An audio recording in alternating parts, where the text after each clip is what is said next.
porque si un diagnóstico es erróneo, la intervención por consecuencia será errónea. En el día de hoy tenemos una invitada de lujo que nos acompaña para conocer su historia. Yo me encontré con muchos profesionales que me dijeron a mí en mi cara que con mi hijo no había nada que hacer, que mi hijo no iba a aprender, que mi hijo no iba a ir a una universidad, que mi hijo, muchísimas cosas, del que mi hijo no iba a poder ser nada, y mi hijo es profesional. Estamos hablando de Mary Valerio. Fundación La Voz de María presenta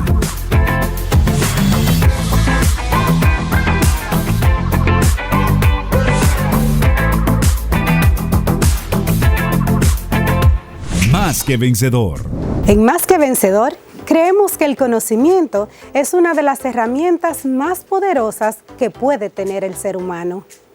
Hoy queremos reflexionar sobre el valor de la educación.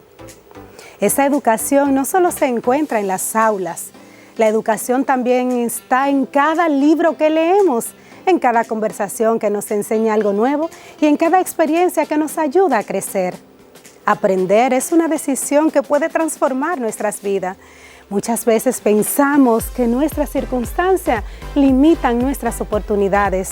Sin embargo, el conocimiento tiene la capacidad de abrir caminos que antes no existían. Cuando una persona decide prepararse, estudiar y desarrollar sus habilidades, comienza a construir nuevas posibilidades para su futuro. La educación fortalece nuestra mente, amplía nuestra visión y nos permite tomar decisiones con mayor claridad. Además, cuando aprendemos algo nuevo, también tenemos la oportunidad de compartir ese conocimiento con otras personas y contribuir al desarrollo de nuestra comunidad. El mundo cambia constantemente y quienes se preparan tienen más herramientas para adaptarse, innovar y avanzar. Por eso, nunca es tarde para aprender algo nuevo. Nunca es tarde para descubrir talentos, desarrollar habilidades o perseguir metas que antes parecían lejanas. El conocimiento no solo transforma a una persona, también puede transformar familias, comunidades y generaciones completas. Hoy te invitamos a seguir aprendiendo, a buscar nuevas oportunidades de crecimiento y a recordar que cada conocimiento adquirido es una puerta que se abre. Porque cuando combinamos educación, esfuerzo y perseverancia, el futuro se llena de posibilidades. Recuerda siempre, la educación ilumina el camino hacia el futuro mejor. Y cuando decides avanzar con preparación y compromiso, descubres que puedes ser más que vencedor.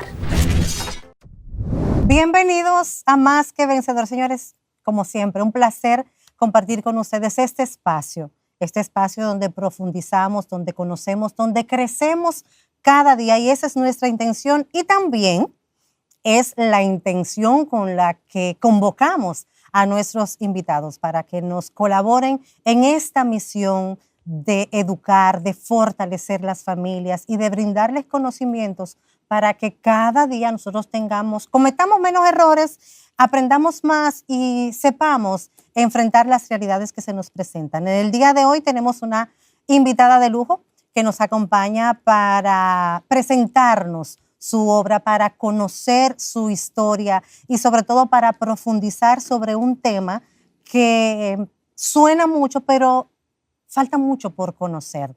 Estamos hablando de Mary Valerio, que nos acompaña en el día de hoy. Bienvenida a Más que Vencedor. Bueno, gracias, Danaui. Es un placer y agradecerte la oportunidad para presentarme ante la sociedad vegana y a todo el público que escucha este programa, que por el nombre que tiene, pues ya de hecho es un aporte, porque esa motivación de más que vencedores es una palabra que nos dice mucho.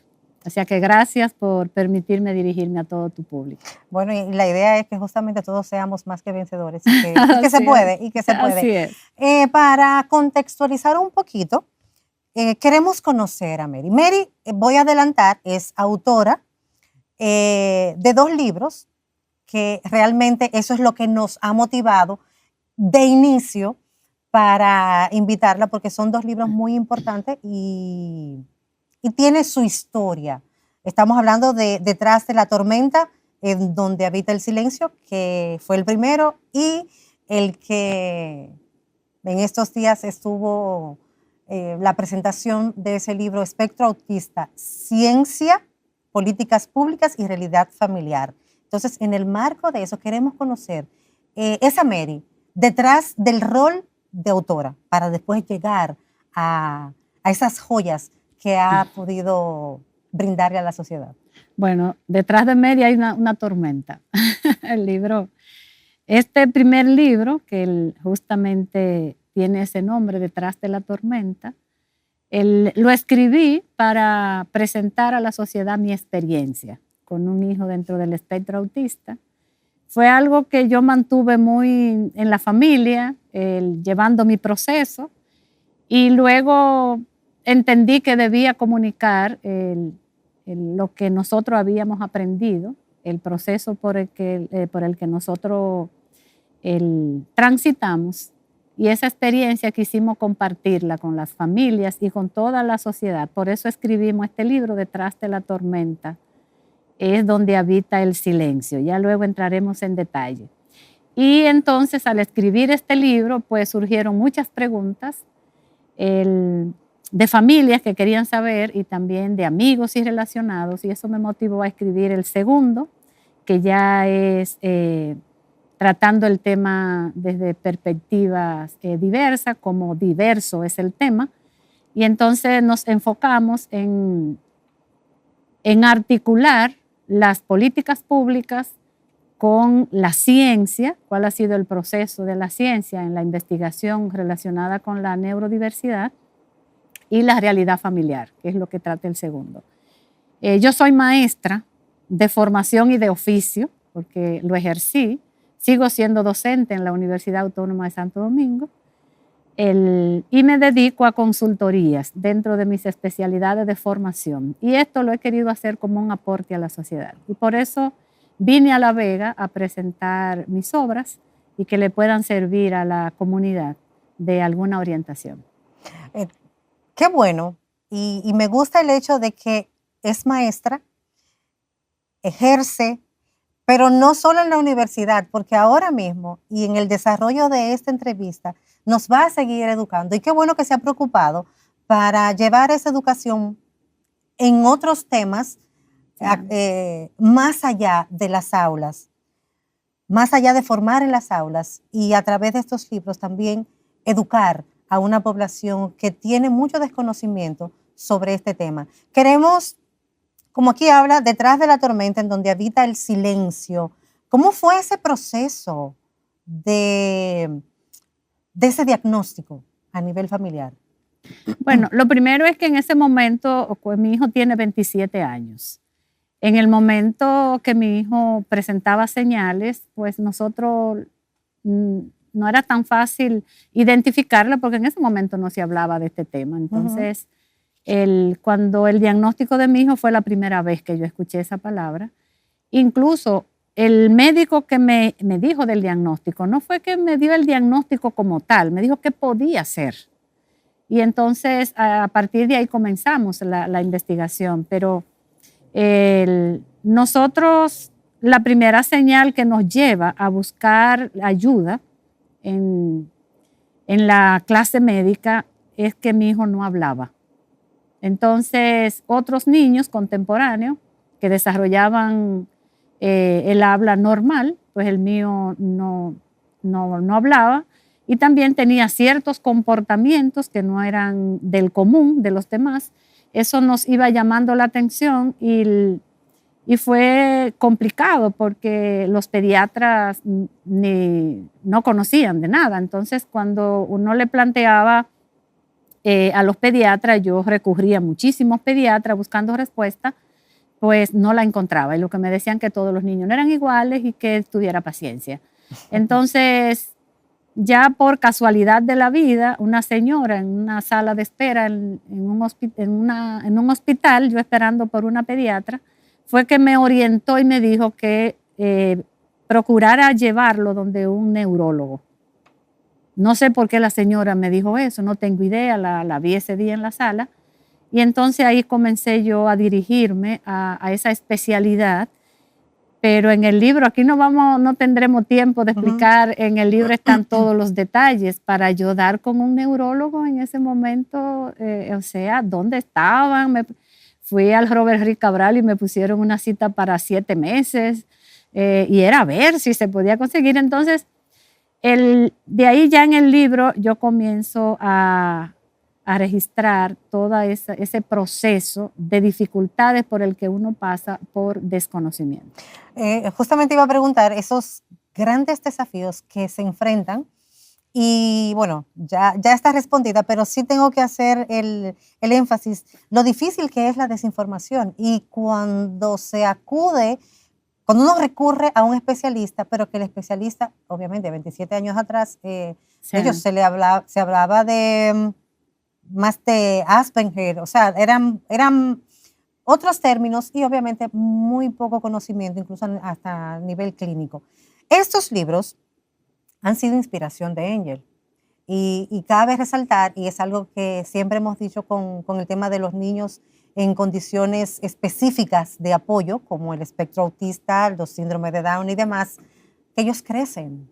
Así es, se convierten en adultos. Exactamente. Sí. Entonces, Angel ha sido la inspiración. ¿Cuáles han sido esas enseñanzas, tanto a nivel humano, a nivel social, que ha podido obtener a través de su experiencia con el crecimiento de Angel? No, Angel nos enseñó que nosotros debemos aceptarnos como somos y que los seres humanos no somos iguales, que todos tenemos nuestras diferencias y nuestras formas de ver las cosas. Entonces, esto nos enseñó que cómo nosotros estigmatizamos a las personas solo porque son distintos, porque tienen comportamiento diferente al común de todos. Entonces, eso nos trae otras dificultades. Esos estigmas de la sociedad te marcan, entonces te llevan a resistirte, a entender o aceptar que tu hijo es diferente. Eso va acompañando el proceso en la negación, tú pierdes tiempo, no comprendes. Entonces, la enseñanza fundamental que nos dejó Angel es que debemos aceptarnos como somos, trabajar con nuestras limitaciones y sencillamente aceptar a cada quien como es. Ojo, porque estamos hablando que originalmente Angel está dentro del espectro autista, pero hay un tema con la aceptación a nivel universal. Sí.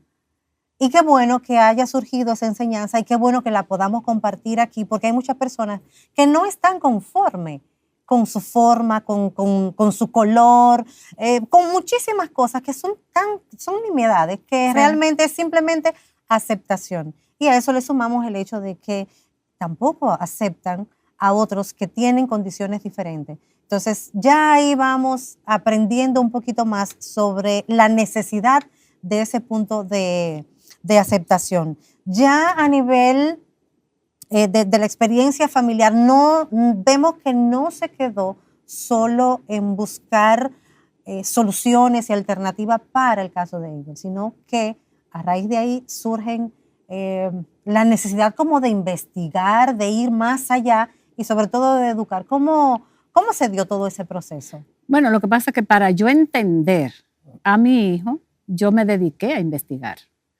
Lo único que en ese momento tampoco había mucha lectura. Entonces, y eso yo se lo aconsejo a todas las familias que tienen que pueden observar ciertos rasgos, a que no se detengan y busquen ayuda temprano. Pero tienen que comprender. Si no lo comprende, no vas a ayudar a tus hijos que tengan una condición. Porque adecuar o entender los comportamientos, los autistas son auténticos. Ningún autista tiene un comportamiento por malcriado o no, lo hace por algo. Algo siente y lo manifiesta como puede y a veces lo manifiesta distinto al común. Eso es lo primero que tenemos que hacer la familia. Debemos investigar, tenemos que conocer, para poder comprender a nuestros hijos y ayudarlos. Entonces tú tienes que investigar y convertirte en maestro, porque tienes que orientar a todo tu alrededor. Sí. Tú tienes que educar a tus hijos, si tienes más hijos, educar a todo lo que es tu familia, tu entorno. Tienes que orientarlo para tú ir allanando el camino de que tu hijo pueda insertarse, porque tu hijo no se queda en las paredes de tu casa. Tu hijo sale a jugar con otros niños, va a la escuela, puede hacer vida social. Entonces tú tienes que acompañarlo e ir orientando a todo el entorno en el que tú te mueves para que lo puedan comprender y aceptarlo como es. En el proceso de investigación y de conocimiento, ¿cuáles han sido esos detalles como que son más reveladores y que le han ayudado más en todo el proceso? Lo primero es que no te quede en lo que se ve. Tenemos que irnos hacia lo que no se ve, porque los comportamientos pueden ser multicausales. Hay comportamientos que no necesariamente son por autismo. Hay comportamientos por deficiencias nutricionales, por metabolismo, por falta de absorción ya eso los médicos lo manejan con mayor detalle, pero es importante no quedarte en lo que se ve, en solo los comportamientos. Tiene que investigar y acudir a los médicos, a los especialistas, con estudios especializados, no son análisis comunes, para tener una mirada articulada, o sea, no verlo desde lo que tú ves, no permitir que el diagnóstico sea por conducta, sino por una evaluación integral, incluso multidisciplinario dentro de la medicina, del área de la salud. Luego de la pausa. Porque si se busca ayuda a tiempo y tú le buscas las atenciones adecuadas, porque si un diagnóstico es erróneo, la intervención por consecuencia será errónea. Entonces, yo le llamo a que el diagnóstico correcto es una respuesta larga, pero la familia busca respuestas rápidas. Hoy hablaremos sobre qué es TEA. Pues si no lo sabían, todos los niños tenemos algo de especial. Los niños con TEA también son especiales. Para quien no lo sabe, TEA son las siglas del trastorno del espectro autista. El autismo es un conjunto de alteraciones que afectan al desarrollo infantil. Es un problema de salud mental y se produce porque existe un trastorno neurológico crónico de base. Se habla de espectro porque los síntomas y la gravedad de estas alteraciones varían de un caso a otro. No existen dos niños con autismo que sean iguales. Los niños con TEA tienen una serie de dificultades en la comunicación y lenguaje. Les resulta difícil expresar el lenguaje verbal y no verbal, así como entenderlo, desde lo que se dice hasta los gestos. También tienen dificultades en la relación con los demás, comprender las normas sociales o de entender las intenciones que se tengan hacia ellos, viéndose afectada su empatía. Existen niños con TEA que tienen escaso interés hacia los demás. Otros, en cambio, tienen una interacción social muy activa. Además de ellos, les cuesta también desarrollar juegos y hacer amigos. Para los niños con TEA, el mundo no les resulta fácil. Frecuentemente prefieren estar solos, presentando una lista muy limitada de intereses y comportamientos que limitan sus actividades y convivencias cotidianas. Cuando la vida presenta desafíos, la esperanza no se apaga. Que me haya condenado a morir. La Fundación La Voz de María se convierte en un faro de luz para quienes más lo necesitan. Yo veo todos esos psicólogos que van ahí. Porque hay historias marcadas por luchas especiales. Es que es tan difícil ese proceso. Y corazones que aprenden a amar con una entrega más profunda. Gracias, Señor. Porque aunque no tengo los brazos, te tengo a ti, que es lo más importante. Más que Vencedor, un proyecto de acompañamiento educativo, espiritual y psicológico. Tener autoestima sana no es tú ser perfecto, es también reconocer tus debilidades. Junto a un equipo de especialistas que camina contigo en cada paso. ¿Para qué seguir teniendo miedo? Más que Vencedor, sábados 7 de la noche por La Voz de María. Los niños merecen el mismo respeto que los adultos. Síguenos en nuestras redes sociales. Yo sigo siendo más que vencedor. Hoy, celebremos la diversidad y apoyemos la inclusión.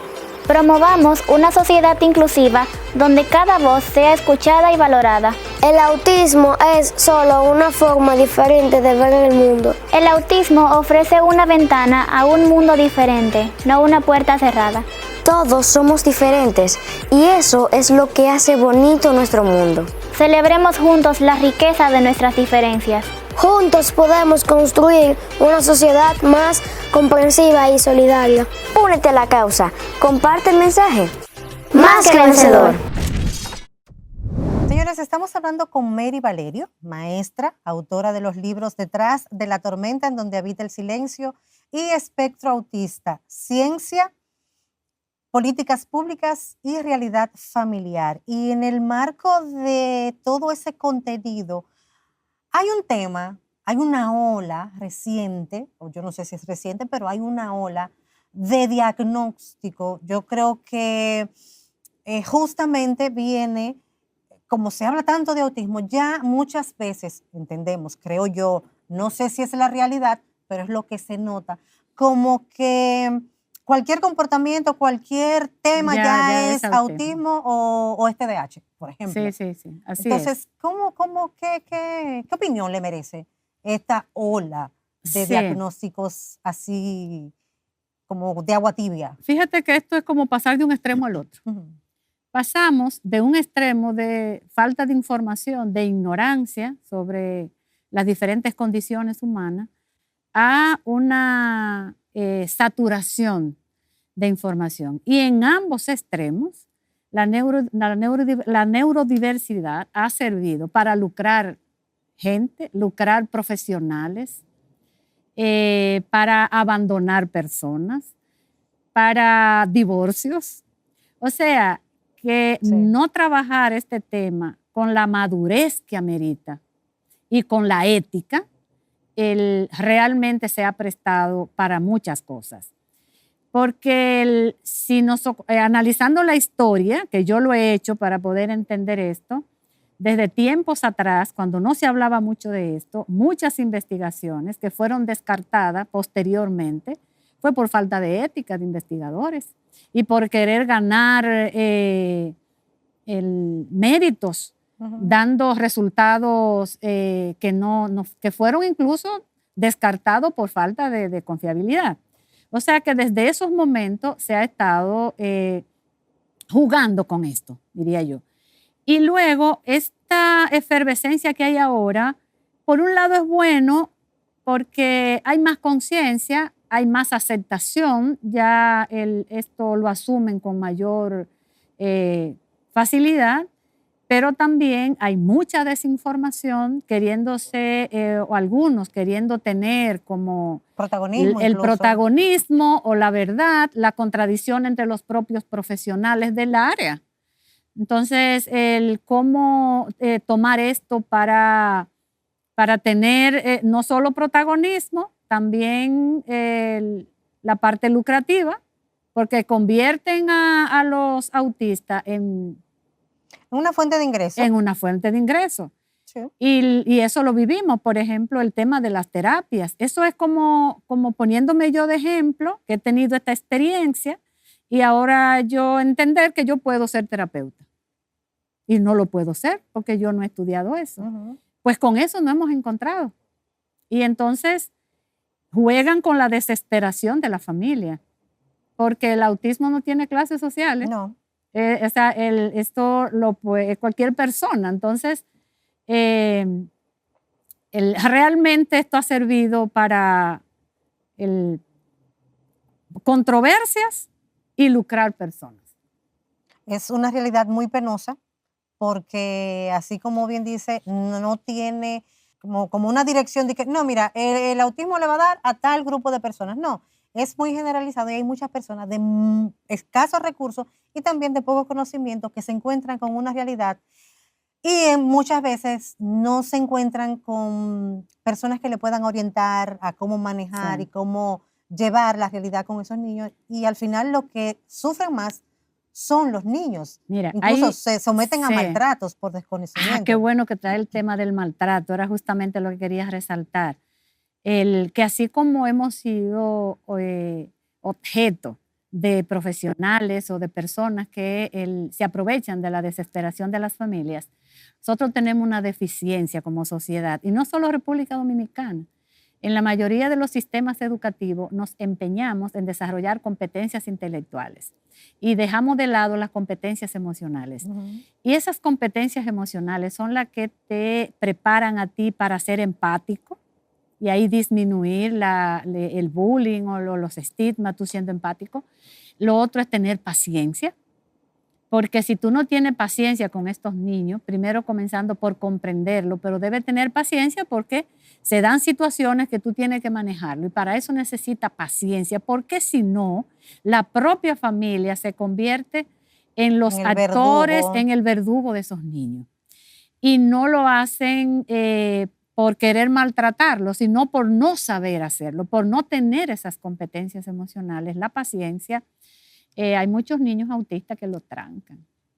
Yo conozco ahora en la actualidad niños que lo mantienen trancado porque las familias no saben cómo manejar la situación. Entonces, esas familias necesitan de una orientación, pero ¿quién se la da? Por eso es la necesidad de las políticas públicas.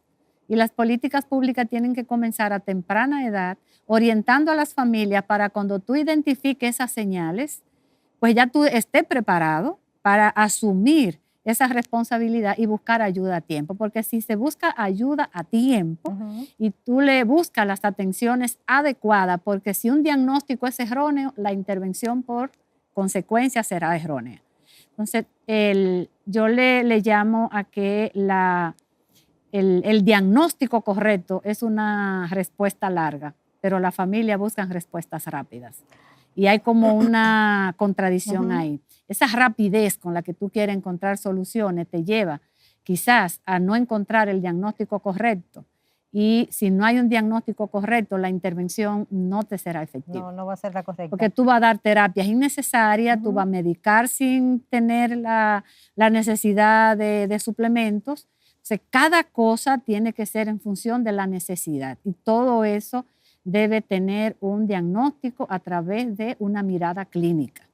Eso no es porque ya vi los comportamientos y un diagnóstico por conducta. No es correcto. El diagnóstico tiene que ser clínico, con profundidad, y entonces la atención sea en función de esos hallazgos. Una de las grandes satisfacciones que tenemos nosotros como proyecto y como programa es justamente el hecho de que se nos han acercado de manera testimonial, dicen, por lo que vi en el programa, me di cuenta, y me recuerdo ahora un caso específico, que mi niña de 2 años tenía ciertas características y hubo ahí la intervención temprana. Exacto. Ya la niña tiene 5 años, pero ya tiene un control más adecuado, ya va cambiando patrones. Así es. Y ahí está el hecho de la educación, de recibir la orientación, de lograr un diagnóstico a tiempo, pero efectivo.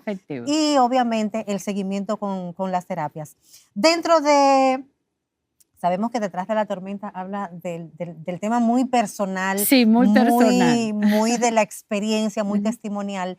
Pero el espectro autista, ciencia, políticas públicas y realidad familiar abarca como esa trilogía en la que se envuelve una persona que está dentro del espectro autista o los familiares. Entonces, mirando ese tema que es tan interesante pero tan necesario, políticas públicas, ¿cuáles son esas debilidades? ¿Cuál es esa necesidad de que se generen esas políticas? ¿Y cuáles? Muchas preguntas juntas, pero no importa. Sí. pero es como, porque es que la política pública es una es un abanico de posibilidades, de cuestionantes, porque deben hay muchas políticas, pero no se Sí. ejecutan, hay otras que hacen falta, hay una necesidad que es desconocida. O sea, ¿cómo vamos con ese tema? Lo que pasa es que en este caso las políticas públicas deben ser articuladas. No es una política de educación, una política de salud, no, es articulada. Primero, debe comenzar por la orientación a la población. Hay que orientar a la población. ¿Quiénes son los organismos encargados de orientar a la población? Entonces, para que estemos preparados, para primero tú saber identificar las señales. Y esa es la alerta. Entonces, tú tienes que integrar a salud. ¿Por dónde comienzan los niños a tener la atención médica? Con los pediatras. Entonces, los pediatras y los maestros del nivel inicial son los primeros que se encuentran con los niños a temprana edad. Entonces, tanto los maestros del nivel inicial como los pediatras, así como las familias, deben identificar las señales que deben levantar la alerta. Y lo segundo es el registro, porque tú no puedes definir planes si tú no sabes quiénes son, dónde están y cuántos son. Eso es indispensable para un plan. Si no hay diagnóstico, ese plan no sirve. Y ese diagnóstico es saber dónde están, quiénes son. Y lo otro es cuál es el nivel de ayuda que esos niños necesitan, porque por eso se ha llegado, la ciencia ha definido el espectro, un espectro, porque hay múltiples variantes, no se ha definido, la ciencia no ha podido encontrar un solo factor biológico, hay una variedad, entonces por eso lo ha clasificado por nivel de ayuda. Entonces, eso tiene que identificarlo el pediatra, los maestros de inicial, las propias familias, esas señales, pero inmediatamente un registro. Ya tenemos la tecnología súper avanzada.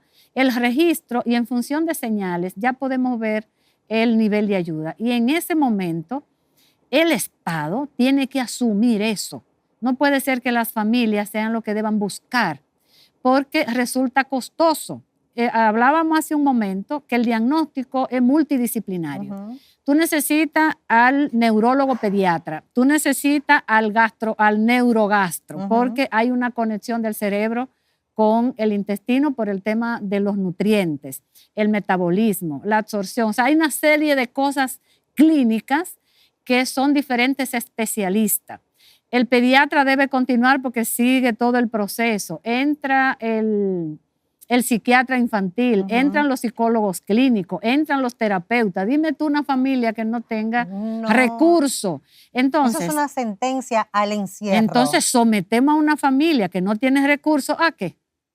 ¿Qué puede hacer una familia que para tener un diagnóstico bien hecho tiene que acudir a todos estos médicos? Y para que sea bien hecho, tú tienes que tener esa mirada.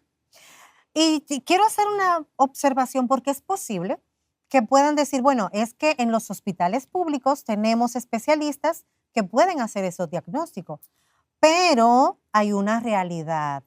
Y si hay personas que no lo saben, en los hospitales, cuando usted va a tomar una cita para un diagnóstico con un especialista, neurólogo, que son los más difíciles, aún en la parte privada, tú tienes que esperar meses, pero meses, para poder lograr la cita. ¿Meses o te cuesta mucho dinero? No, entonces esa es la parte del hospital. Ahora, en el caso de un especialista de esa magnitud, de ese rango, cuesta bastante. Aún tiene que esperar.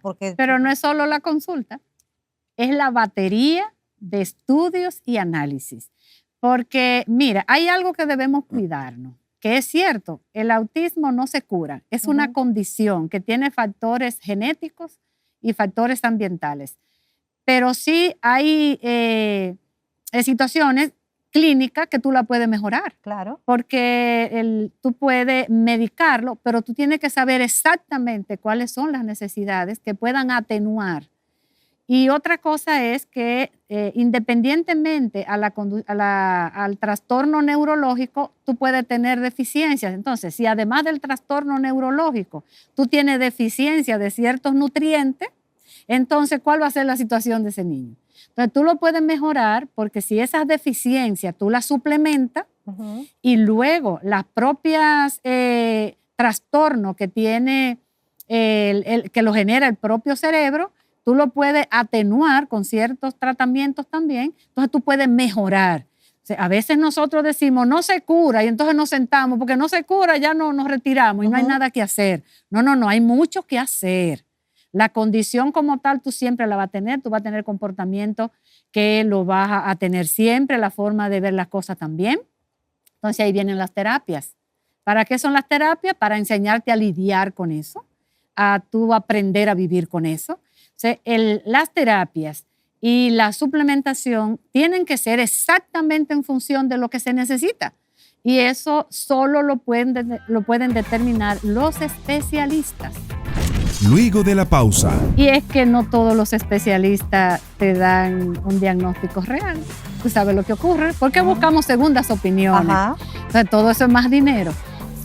A veces las segundas opiniones tú te encuentras con sorpresa. O sea, al igual que a cualquier persona le puede pasar con cualquier enfermedad, te pasa con esto también. O sea, que pueden errar. Bueno, lo van a encontrar en mi libro. Yo me encontré con muchos profesionales que me dijeron a mí en mi cara que con mi hijo no había nada que hacer, que mi hijo no iba a aprender, que mi hijo no iba a ir a una universidad, que mi hijo, muchísimas cosas, del que mi hijo no iba a poder ser nada, y mi hijo es profesional. Cada 2 de abril se celebra el Día Mundial de la Concienciación sobre el Autismo. Para entender a los niños con autismo no se necesitan fórmulas, se necesita amor. Para apoyar a un niño con autismo no se necesitan especialidades, se necesita empatía y ayudar desde el corazón. Se necesita entender que todos somos iguales, lo único que ellos necesitan más apoyo y más paciencia. No veas el autismo como una discapacidad, ve a la persona con autismo como alguien con habilidades y talentos únicos. La comprensión es la clave de la aceptación. La salud mental nos duele a todos. En los últimos días hemos visto noticias dolorosas. Al parecer, para muchas personas, la muerte se ha convertido en una solución a las situaciones cotidianas de la vida. Estas tragedias no aparecen de la nada. Son el reflejo de un profundo deterioro de la salud mental en nuestra sociedad. Señales de alerta a las que debemos prestar atención. Cambios drásticos en el comportamiento o el ánimo. Aislamiento social. Expresiones de desesperanza o de querer morir. Irritabilidad o agresividad frecuente. Consumo abusivo de alcohol o drogas. Si identificas estas señales en ti o en alguien cercano, pide ayuda.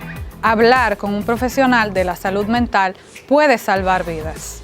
Como sociedad tenemos un compromiso: romper el silencio, acompañar, educar, crear espacios de apoyo.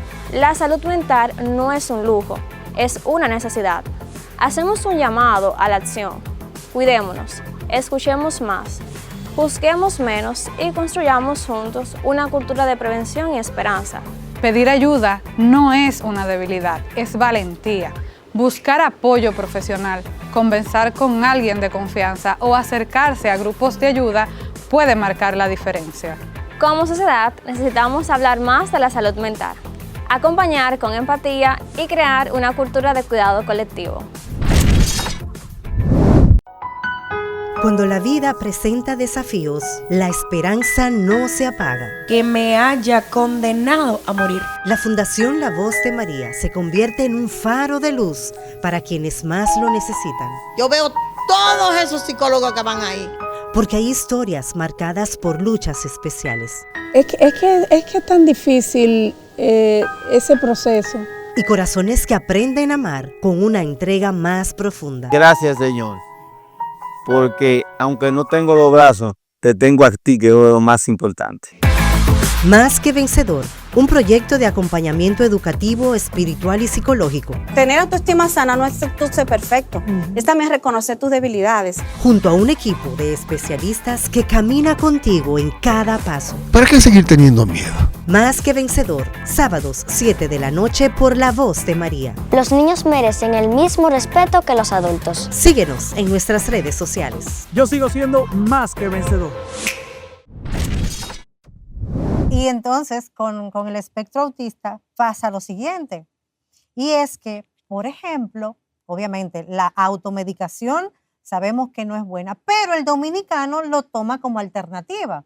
Si a mí me duele la cabeza porque no, o me duele el estómago porque no me desayuné o comí tarde, entonces viene un vecino y me dice, no, pero mira, te tomes esta pastillita y luego te bebes este té y comes y se te quita. Y, oh, sorpresa, se me quitó. Pero con el espectro autista no es igual, porque de hecho no hay un cuadro clínico de una persona con autismo que sea igual a otro. No. O sea, cada uno tiene necesidades específicas y así como tienen esas necesidades específicas, va el tratamiento, va el seguimiento, va todo lo que desprende ese diagnóstico único para esa persona. Pero tú sabes que ahora tú me traes otra inquietud de la que somos víctimas y es que no todos los especialistas te dan un diagnóstico real. Tú sabes lo que ocurre. ¿Por qué buscamos segundas opiniones? Entonces, todo eso es más dinero. A veces las segundas opiniones tú te encuentras con sorpresa. O sea, al igual que a cualquier persona le puede pasar con cualquier enfermedad, te pasa con esto también. O sea, que pueden errar.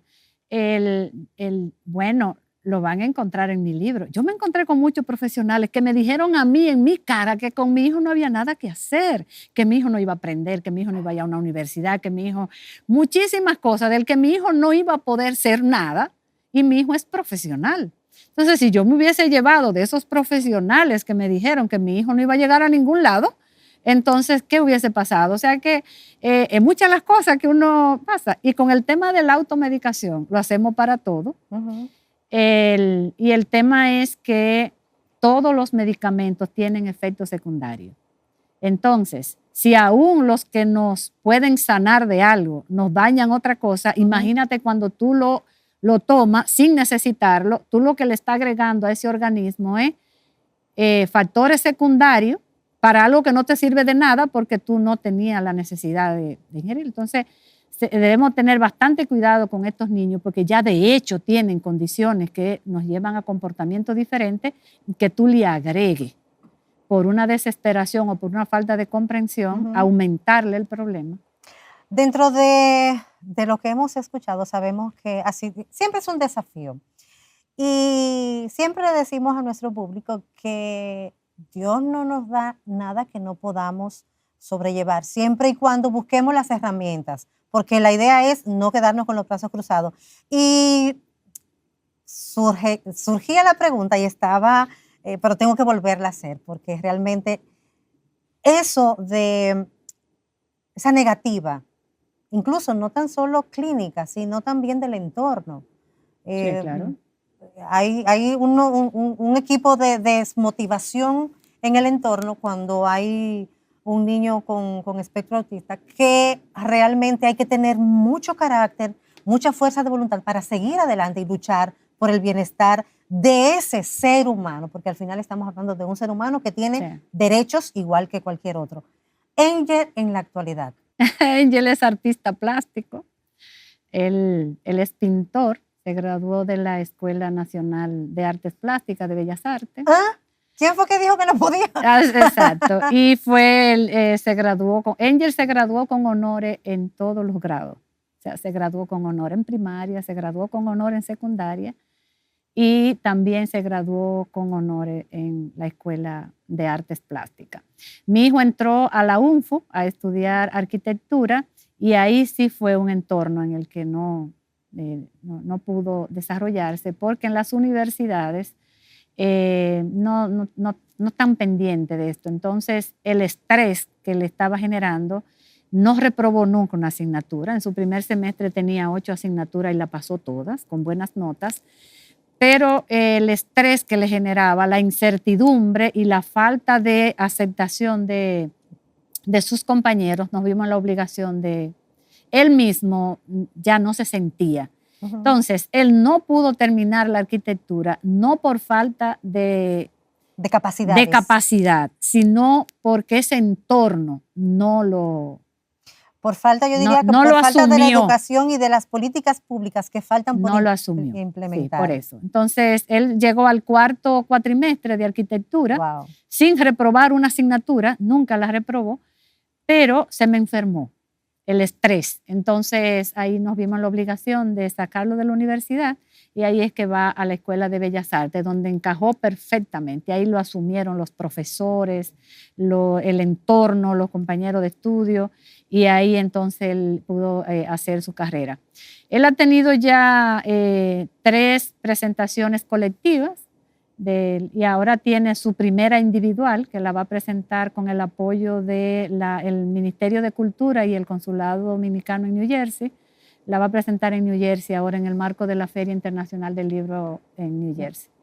Señores, si se quiere, se puede, pero hay un factor fundamental y es el conocimiento. Si pudiera resumir su experiencia de lo vivido, de lo aprendido, y yo creo que una proyección, ¿cómo sería?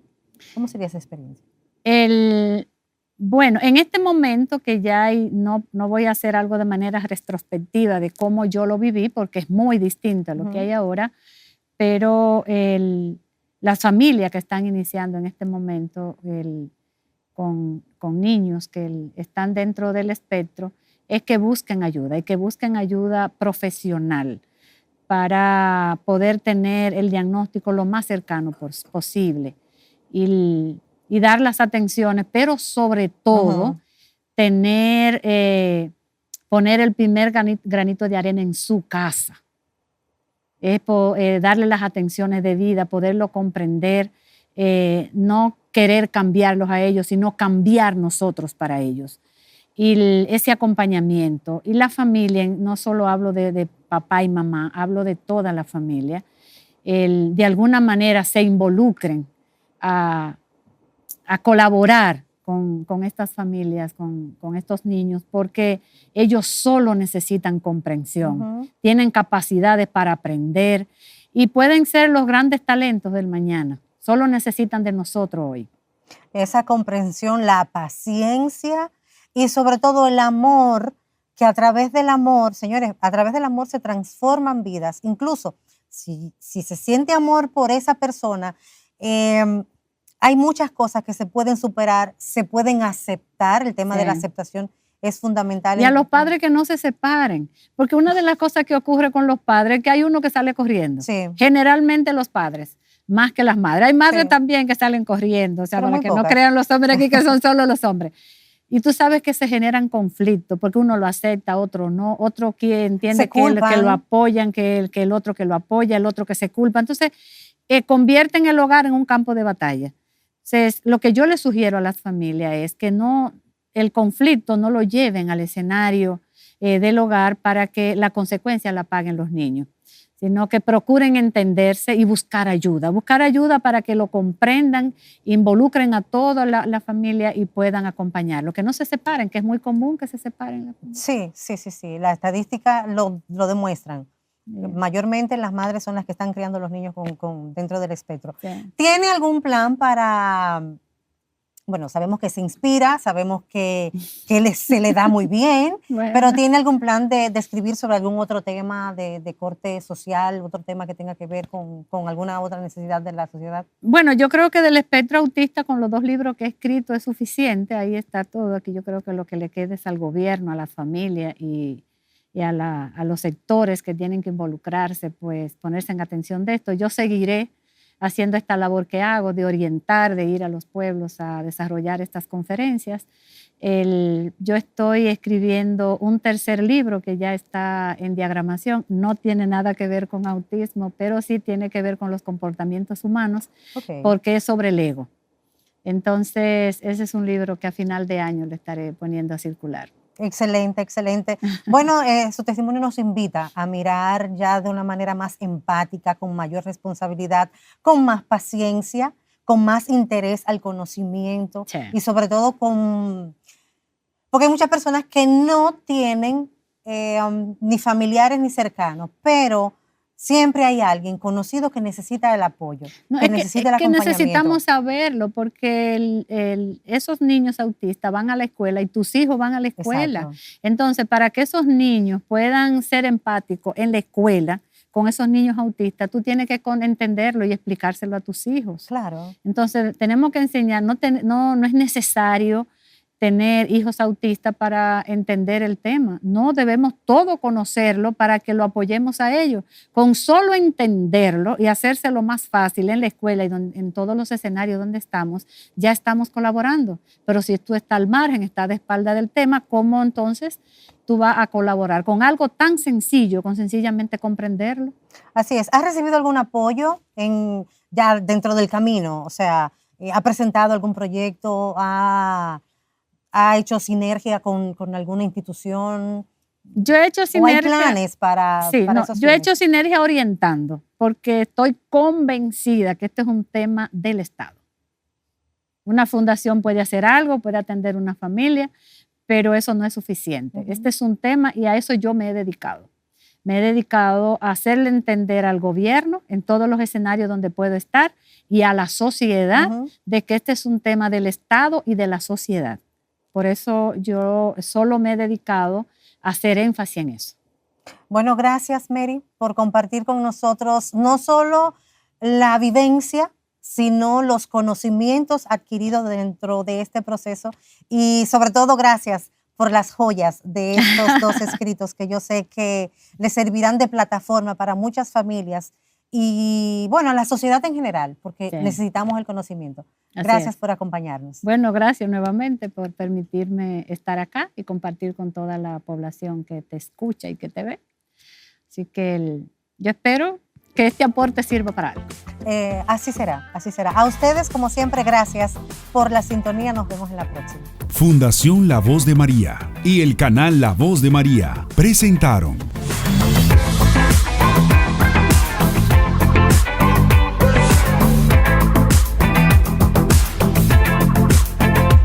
Más que Vencedor.